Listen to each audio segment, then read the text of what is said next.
وليد محمد رئيس الجهاز كرة اليد بنادي أصحاب الجياد. الفريق الأول شغال فترة الإعداد حاليا، على وشك الانتهاء من فترة الإعداد. هنبدأ نخش الملعب للإعداد المهاري والتكنيك والتكتيك. إن شاء الله المرحلة اللي جاية نبدأ نمسك كورة ونبدأ ننزل الملعب. عندنا مرحلة داخلين بعد منها على مرحلة المنافسات الودية، معسكر بالقاهرة إن شاء الله في الأسبوع الثالث من رمضان. ان شاء الله نستعد بقوه لاختبارات الدوري الممتاز الف.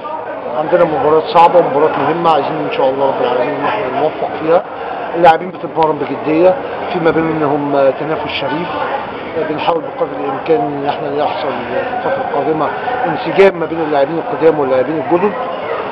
ده هيكون من خلال التدريبات الكتير، من خلال المباريات الكتير.